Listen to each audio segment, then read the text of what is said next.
الحمد للہ وکفا وسلام علی عبادہ الذین اصطفیٰ اما بعد۔ سورۃ الاعراف کا یہ 16واں اور 17واں رکوع ہے۔ موسیٰ علیہ السلام اور ان کی قوم کا تذکرہ چل رہا تھا۔ موسیٰ علیہ السلام کو اللہ تعالیٰ نے بنی اسرائیل کے درمیان مبعوث فرمایا۔ بنی اسرائیل یہ وہ قوم ہے جو حضرت یعقوب علیہ السلام کے 12 بیٹوں سے 12 مختلف خاندان دنیا میں آباد ہوئے۔ ابتداءً ان کی پیدائش فلسطین اور شام کی سرزمین کی تھی، یہیں پہ پیدا ہوئے تھے، یہیں پہ پلے بڑے تھے۔ مگر جب یوسف علیہ السلام کو مصر کے اندر بادشاہت مل گئی تو انہوں نے اپنے سارے بھائیوں کو وہاں بلوا لیا تھا۔ اب سارے بھائی یوسف علیہ السلام کو شامل کر کے مصر کے علاقے میں رہائش پذیر ہو گئے، وہیں پر ان کے خاندان آباد ہو گئے۔ یہی خاندان بنی اسرائیل کہلانے لگا۔ یہ جو مصر کا علاقہ ہے، یہاں پر جو کوئی شخص بھی اپنے زمانے کا بادشاہ ہوا کرتا تھا، اس بادشاہ کو فرعون کہا جاتا تھا۔ یہ جو فرعون نامی مختلف بادشاہ گزرے ہیں، تو ابتداءً یوسف علیہ السلام کی بادشاہت ختم ہو جانے کے بعد شروع میں جو لوگ آئے، انہوں نے تو بنی اسرائیل کو بڑا پروٹوکول دیا، اس اعتبار سے کہ ایک بڑے نبی حضرت یعقوب علیہ السلام کی اولاد ہیں اور ایک بڑے نبی حضرت یوسف علیہ السلام کے بھائی ہیں، اور انہی کی خاندان ہیں، انہی کی قوم ہے، انہی کی نسل سے ہیں، لہٰذا بڑا پروٹوکول ملتا تھا، بڑا ان کو جو ہے وہ مہمان نوازی ان کی جاتی تھی، بڑی اچھی سرزمین ان کو دی گئی کہ آپ یہاں پر رہیں، کاشتکاری کریں، اپنی ضروریات کو پورا کریں۔ تو یہ وہاں پر رہا کرتے تھے، مگر جیسے جیسے وقت گزرتا گیا لوگوں کے ذہن میں بات آتی گئی کہ یہ لوگ جو یہاں پر آ کر آباد ہوئے ہیں بنی اسرائیل، یہ اصل میں مصر میں رہنے والے لوگ تو نہیں تھے، یہ تو باہر سے اٹھ کے آئے ہیں۔ لہٰذا چونکہ یہ باہر سے اٹھ کے آئے ہیں اور یہاں پر آ کر آباد ہو گئے ہیں، لہٰذا انہوں نے یہاں پر آ کر ہماری سرزمین پہ قبضہ کر لیا، اگرچہ اس سرزمین کے اصل مالک تو ہم لوگ ہیں۔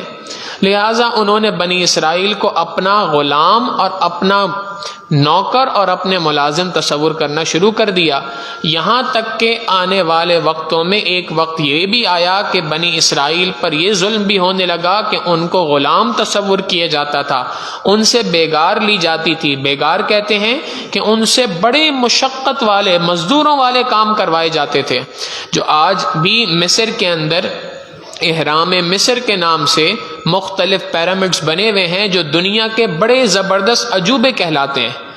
آج بھی دنیا کا بہت بڑا عجوبہ اہرام مصر کے نام سے جو موجود ہے، اس طرح کی تمام کام یہ بنی اسرائیل نے انجام دیے تھے۔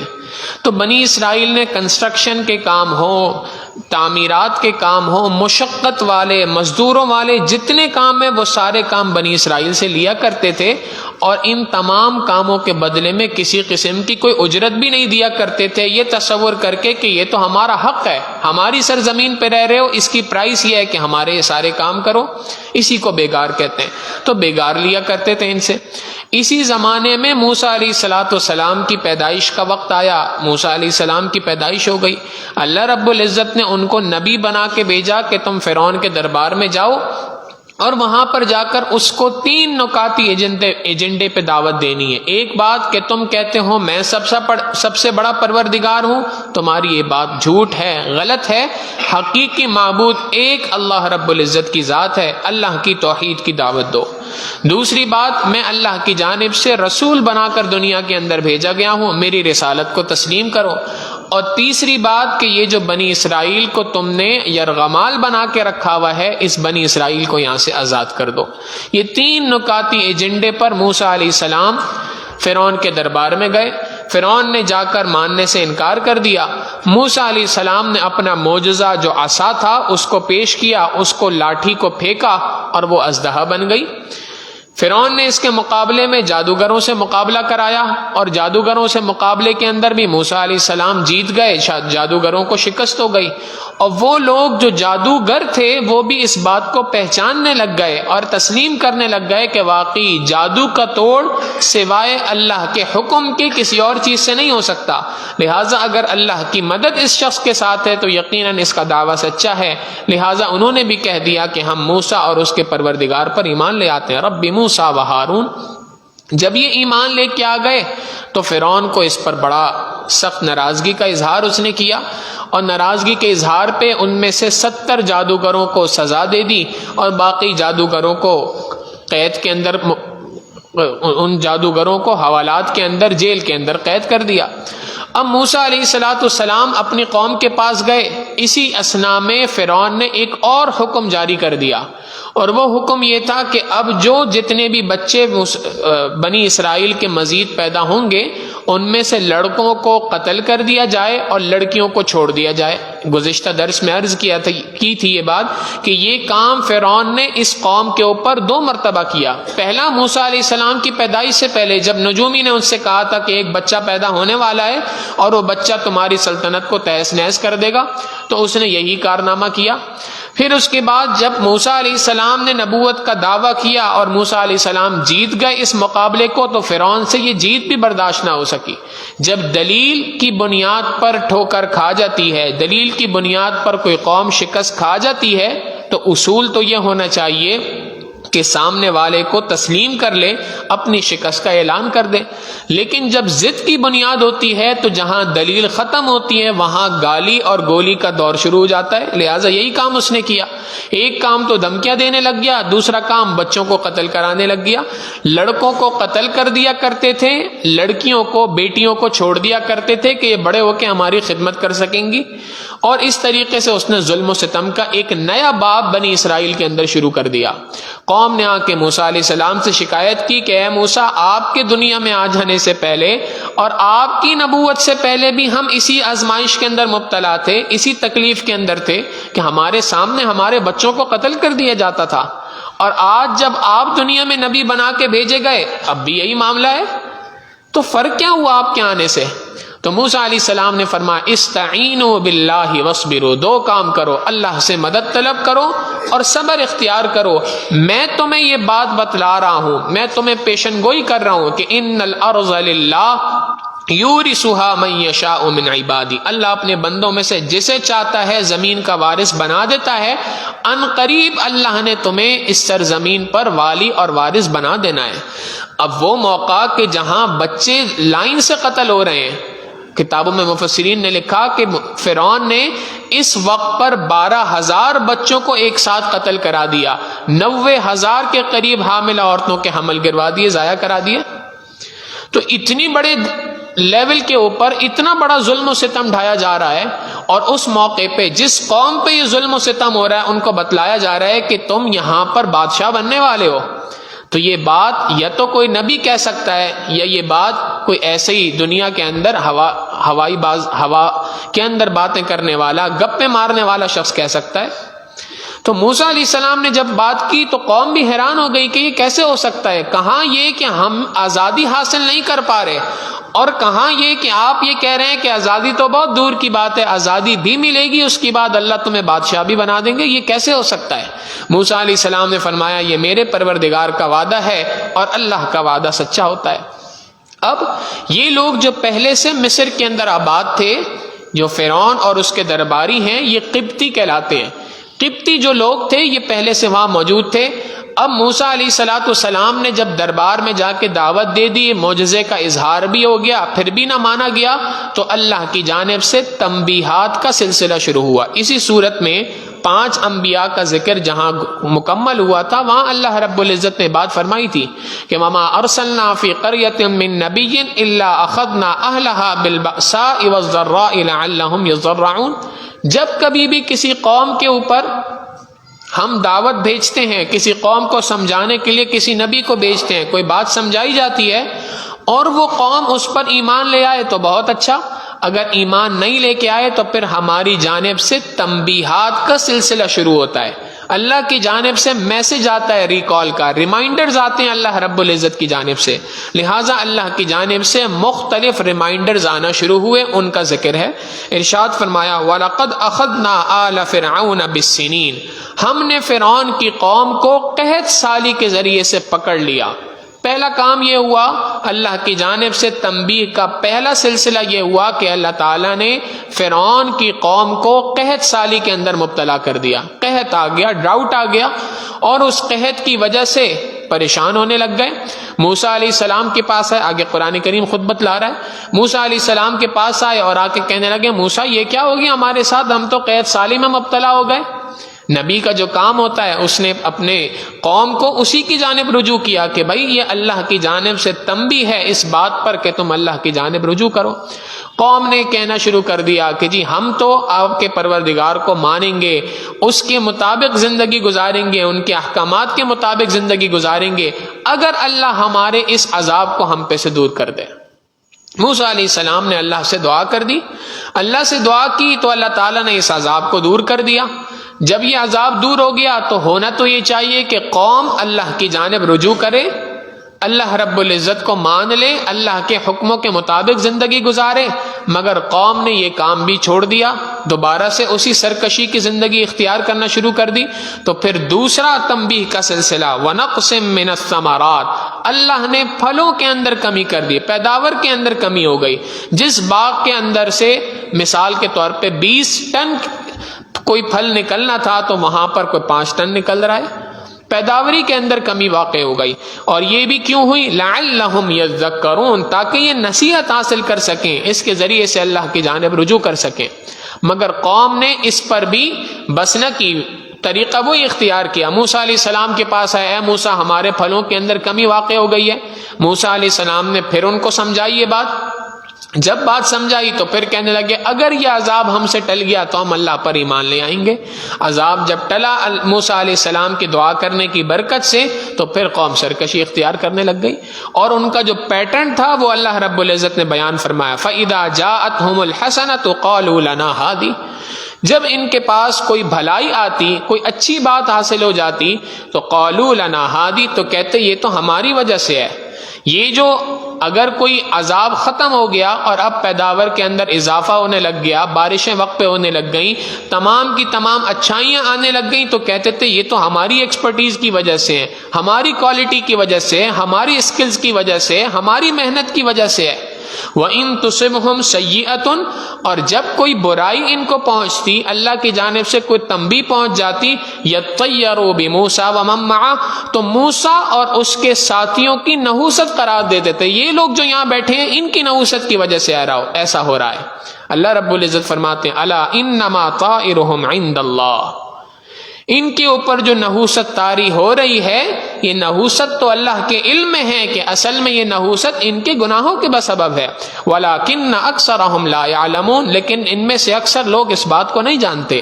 ان آیات مبارکہ کو پڑھتے ہوئے ہمیں بات سمجھنی چاہیے کہ نبی علیہ الصلوٰۃ والسلام نے بات ارشاد فرمائی ہے کہ جو حالات بنی اسرائیل کے اوپر آئے، میری امت پر بھی اسی طرح کے حالات آئیں گے۔ حذو النعل بالنعل، جیسے ایک جوتا دوسرے جوتے کے سائز کے بالکل برابر ہوا کرتا ہے، اسی طریقے سے جو حالات بنی اسرائیل کے اوپر آئے اس کی پوری ریفلیکشن مکمل اسی کا عکس میری امت کے اوپر بھی آئے گا۔ لہٰذا بنی اسرائیل نے اللہ کی نافرمانی کی، اللہ نے طرح طرح کے عذابات ان پہ بھیج دیے، تنبیہات بھیجنا شروع کر دی۔ اور اگر امت محمدیہ بھی اللہ کی نافرمانی کر رہی ہے تو اللہ کی جانب سے تنبیہ کے یہی سلسلے چل رہے ہیں، کہیں پر بالسنین قحط سالی کے ذریعے سے، کہیں پر ونقسم من الثمرات اللہ کی جانب سے پیداوار کے اندر کمی ہو گئی، پھلوں کے اندر کمی واقع ہو گئی۔ اور جو کام بنی اسرائیل نے کیا ہم بھی آج وہی کر رہے ہیں۔ وہ بھی یہ کہا کرتے تھے کہ اگر کوئی کام اچھا ہو جاتا، کوئی بات ان کے مزاج کے مطابق ہو جاتی تھی تو کہتے تھے یہ تو ہماری کوالٹی ہے، ہماری وجہ سے ہوا ہے، ہماری ایکسپرٹیز ہے، ہماری اس کے اندر صلاحیتیں ہیں جس کی بنیاد پہ ایسا ہوا ہے، میں نے اپنے بلبوتے پہ یہ کیا ہے۔ اور اگر کوئی کام غلط ہو جایا کرتا تھا تو اس کو دوسروں پہ ڈال دیا کرتے تھے. ہم بھی یہی کام کرتے ہیں, اپنے اعمال کی جانب نہیں دیکھتے. حالانکہ اللہ کی جانب سے یہ اصول طے ہے کہ دیکھو دنیا کے اندر جتنے بھی ظاہری اسباب ہیں, ان اسباب کے پیچھے کچھ باطنی اسباب بھی ہوا کرتے ہیں. ظاہری اسباب, مثال کے طور پہ اگر کسی ملک میں پیداوار کم ہو گئی, معیشت خراب ہو رہی ہے, تو ظاہری اسباب کے طور پہ تم کہہ سکتے ہو جی غلط پلاننگ ہوئی تھی جس کی وجہ سے ایسا ہو گیا, جی نااہل لوگ ہمارے اوپر مسلط ہو گئے تھے جن کی وجہ سے ایسا ہو گیا, فلاں قوم مسلط ہو گئی تھی, فلاں پارٹی ہمارے اوپر آ گئی تھی اس وجہ سے ایسا ہو گیا. یہ ظاہری اسباب ہیں, کہی جا سکتی ہے بات, لیکن ان ظاہری اسباب کے پیچھے ایک باطنی سبب بھی ہوا کرتا ہے, اور قرآن کریم بار بار بتلا رہا ہے کہ وہ باطنی سبب تمہارے اعمال ہیں. اعمال کے مطابق فیصلے ہوں گے, جیسے اعمال اوپر جائیں گے اللہ کی جانب سے ویسے فیصلے نیچے اتریں گے. لہٰذا اللہ کی جانب سے دو تنبیہات تو یہ آ گئی, لیکن اس قوم نے مانا نہیں, بلکہ آگے سے کیا کہنے لگے, وَقَالُوا مَهْمَا تَأْتِنَا بِهِ مِنْ آیَةٍ لِتَسْحَرَنَا بِهَا, کہنے لگے کہ اے موسیٰ جس قسم کی بھی کوئی نشانی تم ہمارے اوپر لے آؤ, تمہارا مقصد تو ان نشانیوں کے ذریعے سے ہم پر جادو کرنا ہے, فَمَا نَحْنُ لَكَ بِمُؤْمِنِينَ, ہم تم پر ایمان لانے والے نہیں ہیں. تم جو بھی نشانی پیش کر دو, تم نے ایک نشانی پیش کی کہ آپ نے عصا کو زمین پہ مارا, وہ عصا جو ہے وہ اژدہا بن گیا, آپ نے بغل میں ہاتھ ڈال کے نکال دیا, وہ سفید چمکتا ہوا ہاتھ بن گیا. آپ نے اللہ سے دعا کر دی, اللہ رب العزت نے ہمارے اوپر کا ایک عذاب تھا قحط سالی کا وہ ختم کر دیا, پیداوری میں کمی کا عذاب تھا وہ ختم کر دیا, مگر یہ ان سب کے باوجود ما نحن لک بمؤمنین, ہم ایمان لانے والے نہیں ہیں. جب ایمان نہیں لے کے آئے تو اللہ کی جانب سے اگلی تنبیہات کا سلسلہ, فَأَرْسَلْنَا عَلَيْهِمُ الطُّوفَانَ, اللہ رب العزت فرماتے ہیں ہم نے ان پر طوفان مسلط کر دیا, ہم نے ان پر طوفان بھیج دیا. طوفان کس چیز کا تھا؟ امام بخاری رحمہ اللہ فرماتے ہیں کہ یہاں طوفان سے مراد مختلف قسم کی بیماریاں ان کے اندر ایسی بھیج دیں کہ جن بیماریوں کی وجہ سے بہت زیادہ کثرت کے ساتھ موت واقع ہونا شروع ہو گئی, جیسے طاعون کی بیماری ہے, اس طرح کی کوئی بیماریاں بھیج دیں. مگر دیگر مفسرین فرماتے ہیں کہ یہاں امام رازی رحمہ اللہ فرماتے ہیں کہ طوفان سے مراد عام طوفان ہے, یعنی پانی کا عذاب تھا جو ان کے اوپر بھیج دیا. بہرحال اصل مقصود یہ ہے کہ ہم نے ایک ایسا عذاب بھیجا جس کی وجہ سے کثرت کے ساتھ اموات ہونا شروع ہو گئی. فَأَرْسَلْنَا عَلَيْهِمُ الطُّوفَانَ, تو اللہ رب العزت فرماتے ہیں ہم نے ان کے اوپر طوفان بھیج دیا. جب طوفان آ گیا تو پھر ہونا تو یہی چاہیے کہ قوم رجوع کرے اللہ کی جانب. پھر موسیٰ علیہ السلام سے کہنے لگے اے موسیٰ اگر آپ اپنے پروردگار سے دعا کر دیں اور وہ اس عذاب کو ہم پہ سے ختم کر دیں تو ہم ایمان لے آئیں گے. موسیٰ علیہ السلام نے پھر دعا کر دی, اللہ کی جانب سے اس دعا کی قبولیت بھی ہو گئی, وہ طوفان ختم ہو گیا, مگر پھر دوبارہ سرکشی اختیار کرنے لگ گئے. اللہ کی جانب سے دوسرا عذاب والجراد, اللہ نے ٹڈی دلوں کا عذاب ان کے اوپر بھیج دیا. یہ ٹڈی دل جن کو گراس شاپر کہا جاتا ہے, یہ ان کے اوپر مسلط ہو گئے اور انہوں نے کھیتیاں جو تھیں ساری کی ساری کھیتیوں کو ختم کر دیا, پوری کی پوری فصلیں تباہ کر دی, سب کا سب ان کی محنت کو ملیا میٹ کر دیا. پھر موسیٰ علیہ السلام سے آ کے دعا کروائی, موسیٰ علیہ السلام نے پھر دعا کی, ان کی دعا سے پھر اس عذاب کو اللہ نے ختم کیا, مگر پھر بھی ایمان نہیں لے کے آئے. تو اگلا عذاب والقمل, اللہ نے گھن کے کیڑے ان کی پیداوار کے اندر ان کی فصلوں میں پیدا کر دیے. یہ گھن کے کیڑے انہوں نے پوری کی پوری فصل کو اندر ہی اندر ختم کر دیا. بظاہر فصل کھڑی نظر آ رہی ہے لیکن اس فصل کے اندر کچھ موجود ہی نہیں ہے, کیڑے سب کچھ کھا چکے ہیں. اس پر بھی پھر توبہ کی, پھر توبہ کرنے کے بعد توبہ کا وعدہ کیا, موسیٰ علیہ السلام سے دعا کرائی, موسیٰ علیہ السلام نے دعا کی, اللہ نے موسیٰ علیہ السلام کی دعا کی برکت سے اس عذاب کو بھی ختم کر دیا. پھر اسی سرکشی کے اندر مبتلا ہو گئے تو اللہ رب العزت نے دو مزید تنبیہات ان کے اوپر بھیجی, والضفادع والدم, اللہ نے دو اور تنبیہ کا سلسلہ کیا, ایک مینڈکوں کا عذاب اور ایک خون کا عذاب. اتنی کثرت کے ساتھ مینڈک ہو گئے کہ وہ مینڈک سڑکوں پر چلتے ہوئے نظر آتے تھے, گھروں کے اندر تھے, بستروں کے اندر پائے جاتے تھے, حتیٰ کہ کھانا کھا رہے ہیں کھانے کے برتن کے اندر مینڈک آ گیا. اس طریقے سے مینڈکوں کا عذاب آنے لگ گیا۔ پھر دوسرا والدم، خون کا عذاب، جس چیز کو پینا چاہتے تھے وہ چیز، وہ دودھ ہے، وہ پانی ہے، وہ پانی خون کے اندر تبدیل ہو جاتا تھا، وہ دودھ خون کے اندر تبدیل ہو جاتا تھا، پی نہیں پاتے تھے، پریشان ہو گئے۔ آیات مفصلات، ہماری جانب سے کھلم کھلا نشانیاں تھیں جو اللہ رب العزت فرماتے ہم نے بھیجی۔ یہ 7 عذابات کا سلسلہ اللہ نے بھیجا، بالسنین، قحط سالی کا، ونقص من الثمرات، اللہ کی جانب سے پھلوں میں کے اندر، پیداوار کے اندر کمی کا، طوفان کا، والجراد اور مینڈکوں کا، والقمل اور گھن کے کیڑوں کا، والضفادع مینڈکوں کا عذاب، والدم اور اس کے ساتھ ساتھ خون کا عذاب۔ یہ 7 عذابات یا 7 نشانیاں اللہ کی جانب سے تھیں، تنبیہات کے سلسلے تھے۔ یہ 7 طریقے سے ریمائنڈر اللہ نے بھیجے، اور اس کے ساتھ ساتھ 2 نشانیوں کے ساتھ موسیٰ علیہ السلام کو بھیجا۔ ایک نشانی عصا اور دوسری نشانی ید بیضا، جو ہاتھ تھا جو بغل میں ڈال کے نکالتے تھے تو وہ ہاتھ سفید چمک جاتا تھا۔ یہ 7 نشانیاں اور 2 معجزات کل ملا کے 9 ہو گئے۔ قرآن کریم میں اللہ رب العزت نے جو جا بجا فرمایا کہ ہم نے موسیٰ علیہ السلام کو 9 نشانیاں، 9 آیات، 9 نشانیوں کے ساتھ بھیجا، وہ یہ 9 نشانیاں ہیں، ان نشانیوں کے ساتھ بھیجا، لیکن فاستکبروا وکانوا قوما مجرمین، ان لوگوں نے تکبر اختیار کیا اور مجرم قوم بن گئے۔ ولما وقع علیہم الرجز، جب کبھی بھی کوئی عذاب ان کے اوپر واقع ہوتا، قالوا تو یہ کہنے لگتے، یا موسیٰ، اے موسیٰ، ادع لنا ربک، اپنے پروردگار سے ہمارے لیے دعا کیجئے۔ یعنی تکبر کی انتہا یہ ہے کہ یہ نہیں کہتے کہ ہمارے رب سے دعا کر دیجئے، اے موسیٰ اپنے رب سے دعا کروائیے، بما عہد عندک، کہ جو اس نے ہم سے وعدہ کر رکھا، جو آپ سے اس نے وعدہ کر رکھا ہے۔ اور وہ وعدہ کیا تھا کہ اگر یہ بنی اسرائیل، یہ فرعون کی قوم، یہ تمام لوگ اگر مجھ پر ایمان لے آئے، اللہ پر ایمان لے آئے، تو اے موسیٰ میں ان کے اوپر آنے والے عذاب کو ٹال دوں گا۔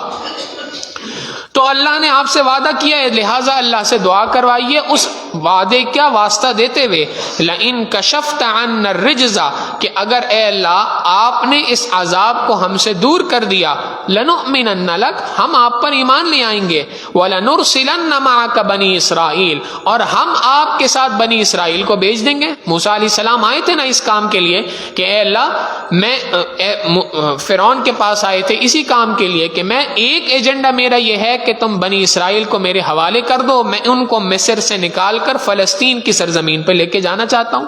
تو یہ فرعون اور اس کے درباری یہی کہنے لگے کہ اگر آپ اللہ سے دعا کریں گے اور اللہ ہمارے اوپر سے اس عذاب کو دور کر دیں گے تو ہم آپ پر بھی ایمان لے آئیں گے، اور آپ پر ایمان لانے کے ساتھ ساتھ بنی اسرائیل کو آزاد کر دیں گے، آپ ان کو اپنے ساتھ لے جائیے گا۔ فلما کشفنا عنہم الرجز، جب کبھی ہم نے عذاب کو ان کے اوپر سے دور کر دیا، الی اجل ہم بالغوہ، وہ عذاب جو ایک وقت مقررہ تک ان تک پہنچنا تھا، اذا ہم ینکثون، تو دیکھتے ہی دیکھتے وہ وعدے کو توڑ دیتے تھے۔ نتیجہ کیا نکلا؟ جب تنبیہات سے بات سمجھ نہیں آتی تو پھر اللہ کی جانب سے عذاب آتا ہے۔ یاد رکھیے گا، یہ جو قحط سالی ہے، یہ جو پیداوار کے اندر کمی ہے، یہ جو طوفان کا آ جانا ہے، گھن کے کیڑوں کا آ جانا ہے، ٹڈی دلوں کا عذاب کا آ جانا ہے، خون کا عذاب ہے، یہ سارے کے سارے عذابات ہم اور آپ تو سمجھ رہے ہیں کہ یہ عذاب ہے، ہم اپنی اصطلاح میں اس کو عذاب ہی کہہ رہے ہیں۔ اللہ رب العزت کی جانب سے یہ عذاب نہیں ہے، یہ تو تنبیہات کا سلسلہ ہے۔ قرآن کریم میں دوسری جگہ اللہ فرماتے ہیں تم عذاب کو ابھی جانتے نہیں ہو کس کو کہتے ہیں، عذاب کس چیز کو کہتے ہیں وہ تو تمہارے سامنے ہے ہی نہیں، لہٰذا یہ عذاب نہیں ہے، یہ تو تنبیہات ہیں اللہ کی جانب سے، لعلہم یذکرون، تاکہ تم نصیحت حاصل کر سکو۔ لیکن جب نصیحت حاصل نہیں کی، تنبیہات پر کان نہیں دھرا، تو اس کے بعد دوسرا اصول کیا ہے؟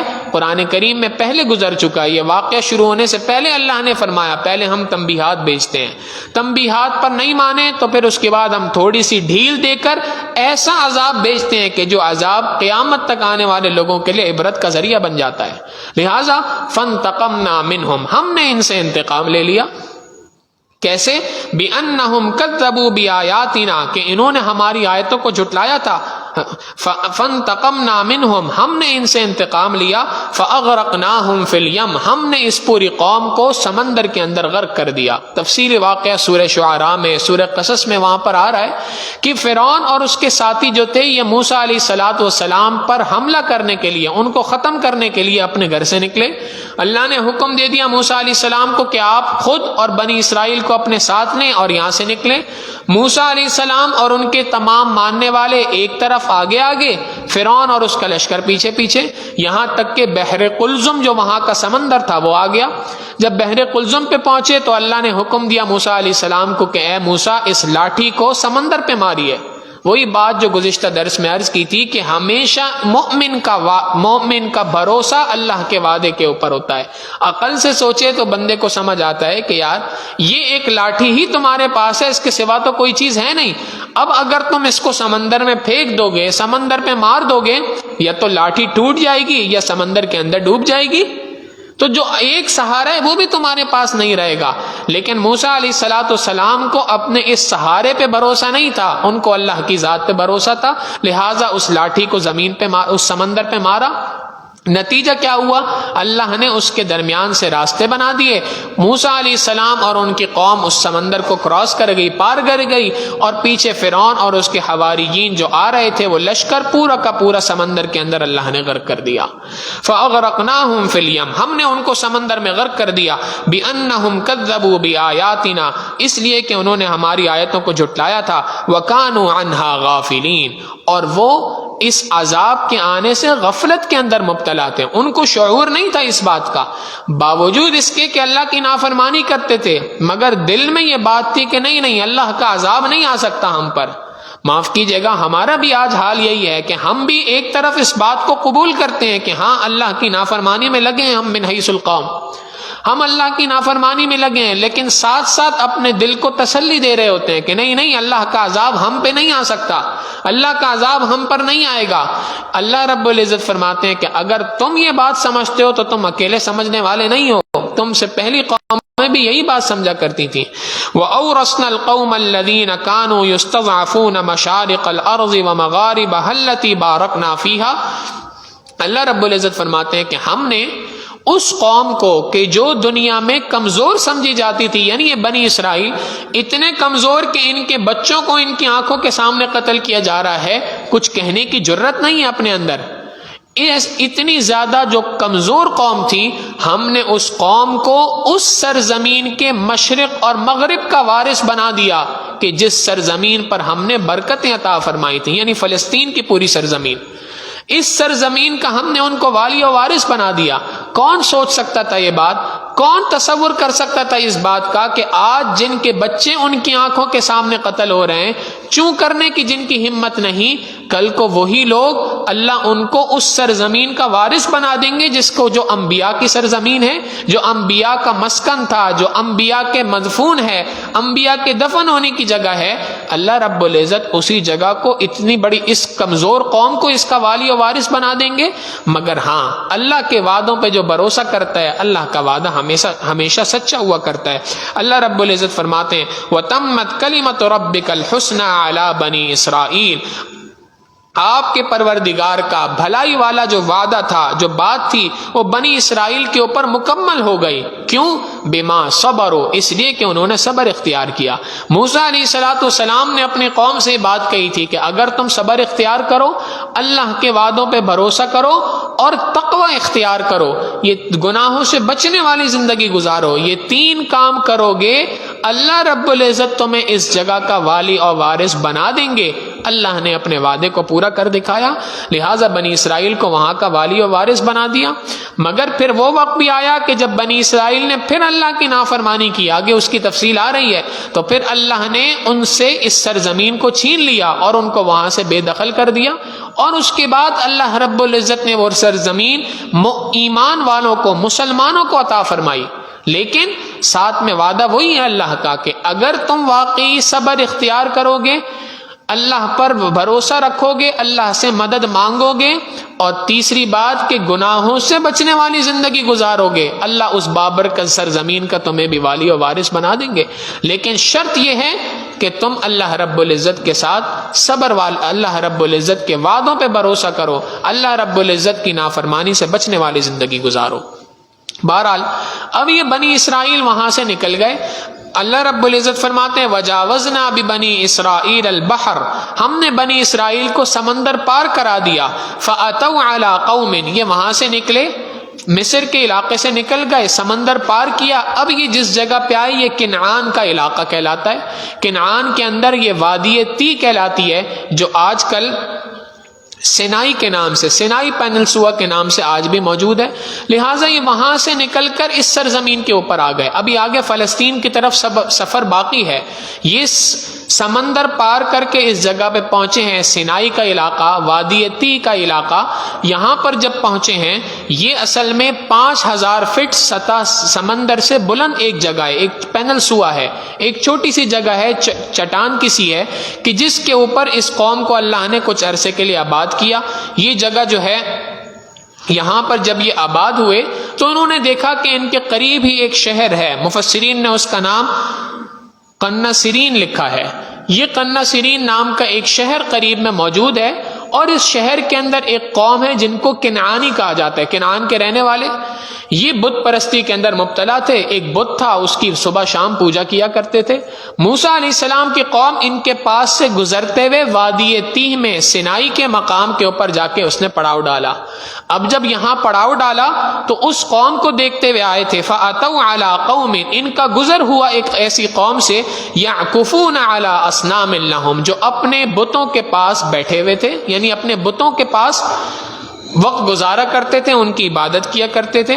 جب قوم نے ان کو دیکھا تو قالو، کہنے لگے، یا موسیٰ، اے موسیٰ، اجعل لنا الہا کما لہم آلہہ، جیسے ان کے لیے ایک معبود ہے ہمارے لیے بھی کوئی معبود بنا دیجئے۔ موسیٰ علیہ السلام نے فرمایا قال انکم قوم تجہلون، تم تو ایک جاہل قوم ہو۔ ان ہؤلاء متبر ما ہم فیہ وباطل، جن کاموں کے اندر یہ پڑے ہیں یہ سب کے سب تباہ ہونے والے ہیں، ان کے بت بھی تباہ ہو جائیں گے، ان کے اعمال بھی تباہ ہو جائیں گے۔ وباطل ما کانوا یعملون، جو عمل یہ کر رہے ہیں وہ عمل بھی باطل ہو جائیں گے، ختم ہو جائیں گے۔ اور پھر آگے فرمایا قال، موسیٰ علیہ السلام نے کہا غیر اللہ ابغیکم الہا، کیا اللہ کو چھوڑ کر میں تمہارے لیے کسی کو معبود تلاش کروں؟ حالانکہ وہو فضلکم علی العالمین، اس نے تو تمہیں دونوں جہانوں پر فضیلت عطا فرمائی۔ اللہ نے تم پہ کتنا بڑا احسان فرمایا کہ تمہیں اس ظالم قوم سے نجات عطا فرما کے اس سرزمین پہ لے آئے، اور تم اللہ کی ناشکری کرتے ہوئے کہہ رہے ہو کہ ہمیں بھی ایک ایسا معبود دلا دے۔ وَإِذْ أَنْجَيْنَاكُمْ مِنْ آلِ فِرْعَوْنَ، اللہ رب العزت فرماتے ہیں بنی اسرائیل یاد کرو تم کیسے ڈیمانڈ کر رہے ہو، ذرا یاد کرو کہ اِذْ أَنْجَيْنَاكُمْ مِنْ آلِ فِرْعَوْنَ، کہ جب ہم نے تمہیں فرعون کی قوم سے نجات عطا فرمائی تھی۔ يَسُومُونَكُمْ سُوءَ الْعَذَابِ، تم پر ایک بہت برا عذاب آیا ہوا تھا۔ يُقَتِّلُونَ أَبْنَاءَكُمْ وَيَسْتَحْيُونَ نِسَاءَكُمْ، وہ تمہارے بیٹوں کو قتل کر دیتا تھا اور تمہاری بیٹیوں کو چھوڑ دیا کرتا تھا۔ وَفِي ذَلِكُمْ بَلَاءٌ مِّن رَبِّكُمْ عَظِيمٌ، اور وفی ذالکم، اور اس واقعے کے اندر یہ جو فرعون کے قوم کے ساتھ تم وہاں پر موجود تھے تو اس میں تمہارے لیے ایک بہت بڑی آزمائش تھی، اللہ نے تمہیں اس آزمائش سے نکال دیا۔ اب تم یہ ڈیمانڈ کر رہے ہو کہ ہمیں بھی ایک ایسا معبود مل جائے، یہ کیسی ڈیمانڈ ہے تمہاری؟ یہ کیسی جہالت والی بات ہے، یہ کیسی ناشکری والی بات ہے جو تم کر رہے ہو؟ اب جب یہ بات ہوئی تو موسیٰ علیہ السلام تو اب قوم کو لے کر آ گئے، قوم یہاں پر موجود ہے، مگر اب قوم اللہ کو پر تو ایمان لے آئی ہے، اللہ کو تو معبود مانتی ہے، لیکن جب کوئی قوم کسی جگہ پر آباد ہوتی ہے تو اس کا ایک پورا نظام ہے، ایک قانون کی ضرورت ہے، ایک اصلاح کے پورے پیغام کی ضرورت ہے۔ قوم کیسے چلے گی، کس بنیاد پر ان کا آگے سارے کام چلیں گے، یہ تمام چیزوں کے لیے قانون کی ضرورت تھی۔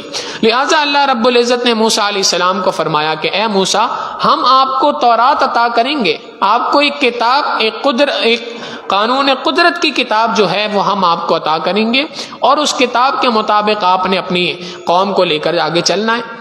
یہ کتاب کہاں ملے گی؟ موسیٰ علیہ السلام کو کہا گیا کہ آپ یہاں سے نکلیں اور آپ ہمارے پاس آئیں کوہ طور پر، اور یہاں پر آ کر ذرا چلہ لگائیں۔ یہاں پر آ کر 40 دن آ کے یہاں پہ ٹھہرے. اس کی ترتیب یہ بنی کہ پہلے فرمایا 30 راتوں کے لیے آپ یہاں پہ آ جائیں, 30 راتیں یہاں پہ گزاریں. 30 راتیں مکمل ہو گئیں تو اس کے بعد فرمایا کہ نہیں 10 راتیں اور گزاریں. 10 راتیں اور گزاری تو جب چلہ مکمل ہوا تو اس چلے کے انعام کے طور پہ اللہ رب العزت نے موسیٰ علیہ السلام کو تورات عطا فرمائی. مفسرین نے حضرت اقدس تھانوی رحمہ اللہ فرماتے ہیں کہ اس آیت مبارکہ سے بات پتہ چلتی ہے اللہ رب العزت چاہتے تو پہلے دن ہی موسیٰ علیہ السلام کو کتاب مل سکتی تھی, مگر 40 دن جو یہاں پہ ٹھہرایا تو ٹھہرانے سے مقصد یہ بات سمجھانا تھی, یہ بات وہ کرنی تھی کہ قلب کے اندر اللہ رب العزت کے حکموں کو ماننے کے لیے ایک خاص صلاحیت کا پیدا ہونا ضروری ہے, اور وہ صلاحیت پیدا ہوگی جب آپ 40 دن یہاں پر ٹھہریں گے. لہٰذا یہیں سے امت کے مشائخ نے اور علماء نے چلے کا کانسیپٹ نکالا. دعوت و تبلیغ کے راستے میں جو کہا جاتا ہے کہ جی چلہ لگاؤ, خانقاہوں میں کہا جاتا ہے مشائخ کی صحبت میں چلہ لگاؤ, مقصد اس سے یہی بات ہے کہ جب 40 دن تک یکسوئی کے ساتھ اللہ کی عبادت کی جائے گی تو اس اللہ کی عبادت کے اثرات انسان کے اوپر مرتب ہوتے ہیں. نبی علیہ الصلوۃ والسلام نے ایک حدیث مبارکہ میں بات ارشاد فرمائی, جو کوئی شخص بھی 40 دن تک مسلسل اللہ رب العزت کی عبادت کرے گا, ایسے کہ گناہوں سے بچتا رہے, مسلسل 40 دن اللہ کی عبادت کرے گا, اللہ رب العزت حکمت کے چشمے اس کی زبان سے بہا دیں گے. اور حضرت اقدس تھانوی رحمہ اللہ فرماتے ہیں اسی آیت کے ذیل میں فرماتے ہیں کہ اگر ایک شخص گناہوں کو بھری زندگی گزار رہا ہے, چاہتا ہے کہ اللہ کی جانب رجوع کر لوں لیکن نہیں کر پاتا, اللہ رب العزت سے خالصتاً اخلاص کے ساتھ اللہ سے 40 دن مسلسل دعا کرتا رہے کہ اے اللہ میں آپ کی جانب رجوع کرنا چاہتا ہوں, آپ تک آنا چاہتا ہوں, آ نہیں پاتا, میرے مالک اپنے آپ کو آپ کے دربار میں پیش کرتا ہوں, اے اللہ مجھے اپنی محبت کے لیے, اے اللہ مجھے اپنی معرفت کے لیے قبول فرما لیجئے, مجھے اپنا قرب حاصل کرنے کی توفیق عطا فرما دیجئے, اے اللہ اپنے آپ کو آپ کے دربار میں پیش کرتا ہوں, جیسا آپ چاہتے ہیں ویسا مجھے بنا دیجئے. فرماتے ہیں 40 دن تک جو بندہ مسلسل یہ دعا مانگے گا اللہ اس کی زندگی میں انقلاب برپا فرما دیں گے. لہذا وواعدنا موسیٰ 30 لیلۃ, ہم نے موسیٰ علیہ السلام سے 30 راتوں کا وعدہ کیا, واتممناها ب10, اور ہم نے اس کو مکمل کیا 10 دن کے اضافے کے ساتھ, یعنی ایڈنڈم لگا دیا 10 دن کا. فتم میقات ربی, تو آپ کے پروردگار کا وقت مقررہ مکمل ہوا 40 لیلہ, 40 راتوں کا. وقال موسیٰ, جب موسیٰ علیہ السلام جا رہے تھے تو قوم پیچھے موجود ہے, تو اب قوم کو کسی کے سپرد کر کے جائیں گے. وقال موسیٰ, موسیٰ علیہ السلام نے فرمایا لأخیہ, اپنے بھائی ہارون علیہ السلام سے, اخلفنی فی قومی, اخلفنی فی قومی, آپ میرے پیچھے میرے نائب بن جائیے, میری قوم کے لیے میرا قائم مقام بن جائیے میرے پیچھے. وَأَصْلِحْ, اصلاح کا کام کرتے جائیے. وَلَا تَتَّبِعْ سَبِيلَ الْمُفْسِدِينَ, اور ان میں جو فساد مچانے والے ہیں ان کی باتوں میں نہ آنا, ان کے پیچھے نہ چلنے لگ جانا, بلکہ آپ ان کی اصلاح کا کام پیچھے کرتے جائیں.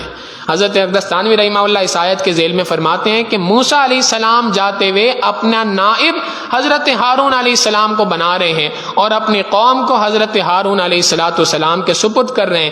یہیں سے یہ مسئلہ نکلتا ہے کہ ہمارے مشائخ, ہمارے بڑے اپنے نائب بنا کر مختلف دنیا کے مختلف علاقوں کے اندر لوگوں کو بھیج دیا کرتے ہیں. فلاں جگہ پہ تصوف کے اندر ان کو خلفاء کہا جاتا ہے, دعوت و تبلیغ کے راستے میں ان کو امراء کہا جاتا ہے, امیر کہا جاتا ہے. قرآن کریم کی اسی آیت سے بات ثابت ہے. لہذا وَلَا تَتَّبِعْ سَبِيلَ الْمُفْسِدِينَ, اور فساد مچانے والوں کے راستے کے اختیار نہ کرنا. وَلَمَّا جَاءَ مُوسَىٰ لِمِيقَاتِنَا, جب آئے موسیٰ علیہ السلام ہم سے ملاقات کی جو مقرر کردہ جگہ تھی یعنی کوہ طور پر, وَكَلَّمَهُ رَبُّهُ, اور جب انہوں نے اپنے پروردگار سے بات چیت کی. پہلے نبی ہیں دنیا کے اندر, واحد نبی ہیں 1,24,000 انبیاء میں سے جن سے پروردگار نے دنیا کے اندر گفتگو فرمائی.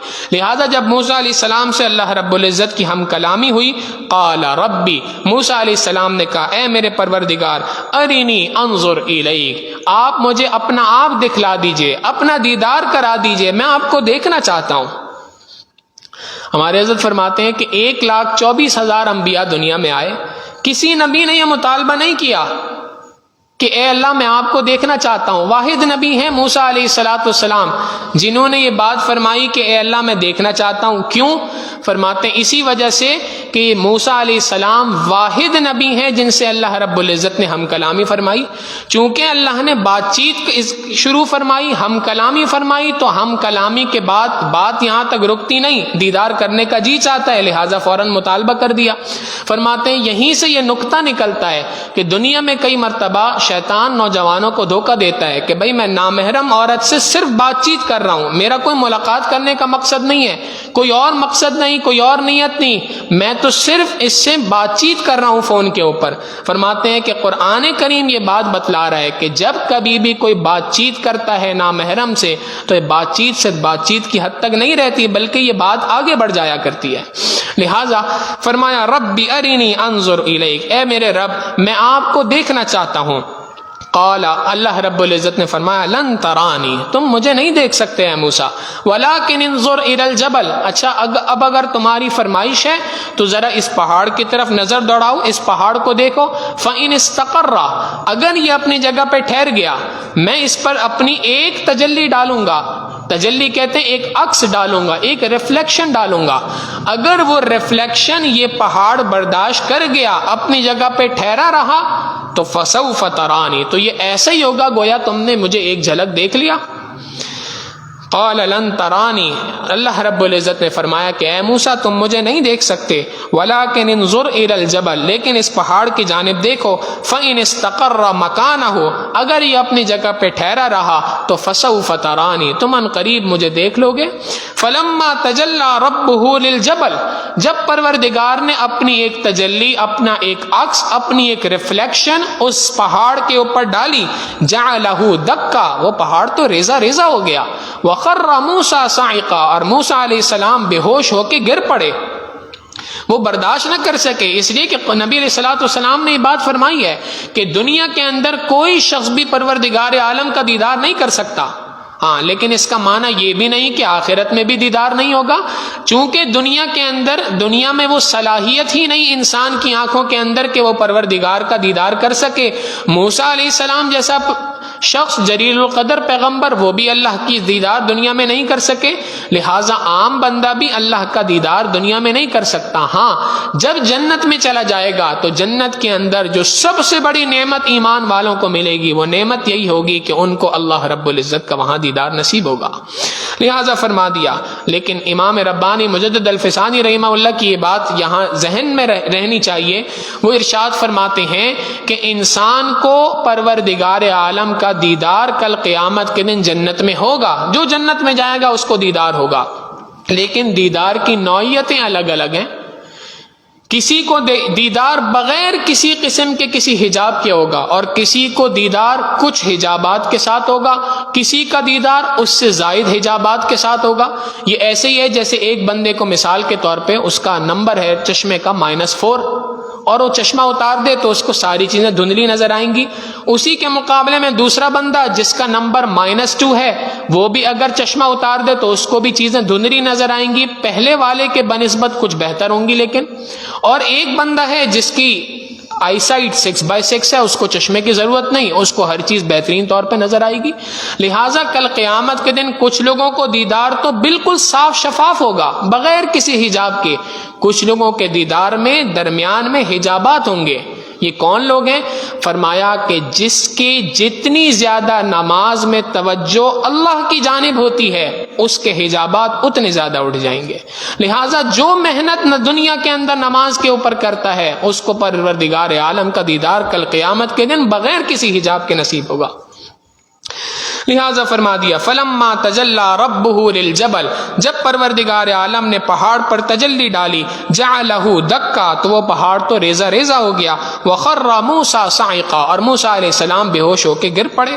فلما افاقا، جب موسیٰ علیہ السلام کو ہوش آیا، قال، فرمانے لگے سبحانک، اے اللہ آپ کی ذات پاک ہے، آپ کی ذات کے دیدار کی طاقت کوئی نہیں رکھتا دنیا کے اندر، تبت الیک، اے اللہ میں اپنے اس قول پر آپ سے رجوع کرتا ہوں، میں نے یہ بات کی تھی کہ میں آپ کو دیکھنا چاہتا ہوں، میں آپ اپنی اس بات پر آپ سے معافی مانگتا ہوں، وَأَنَا أَوَّلُ الْمُؤْمِنِينَ، اور میں سب سے پہلے اس بات پہ ایمان لے کے آتا ہوں کہ واقعی دنیا میں آپ کو کوئی نہیں دیکھ سکتا۔ اب چونکہ 40 راتیں مکمل ہو چکی تھیں، اللہ رب العزت نے فرمایا قال یا موسیٰ، اللہ رب العزت نے فرمایا اے موسیٰ انی اصطفیتک علی الناس، ہم نے آپ کو لوگوں میں سے چن لیا ہے، برسالاتی و بکلامی، رسالت کا منصب عطا کر کے، رسول بنا کر، وبی کلامی، اور اپنی ہم کلامی کا شرف عطا کر کے، فخذ ما آتیتک، پس جو میں تورات آپ کو دے رہا ہوں اس کو مضبوطی کے ساتھ پکڑ لیجئے، اس کو پکڑ لیجئے، وکم من الشاکرین، اور شکر گزاری والی زندگی اختیار کرتے رہیے۔ لہٰذا اللہ نے تورات ان کو عطا فرمائی، وکتبنا لہ فی الالواح، ہم نے جو تورات عطا کی، وکتبنا لہ فی الالواح، ہم نے تختیوں پہ لکھ دیا تھا۔ یہ جو تورات ملی موسیٰ علیہ السلام کو، یہ تورات حقیقتاً تختیوں پر لکھے ہوئے الفاظ تھے، یہ مختلف تختیاں تھیں جو ہر رات کے اندر کچھ تختیاں ملتی تھیں، 40 دن کے اندر اس طرح سے تختیاں مل گئیں۔ تو وہ جو تورات تھی وہ ہم نے تختیوں کے اوپر لکھی ہوئی تھی، اس کے اندر کیا تھا؟ من کل شیء موعظۃ، ہر چیز کی نصیحت موجود تھی، جو نصیحت کے قابل چیز تھی وہ تمام چیزیں موجود تھیں، وتفصیلا لکل شیء، ہر چیز کی ایک نظام کے مطابق جو چیزوں کی ضرورت ہوتی ہے نظام چلانے کے لیے، ملک چلانے کے لیے، جن امور کی شرعی اعتبار سے ضرورت ہوتی ہے وہ تمام چیزیں ہم نے اس میں لکھ دی تھی۔ عبادات کی بھی تفصیل موجود تھی،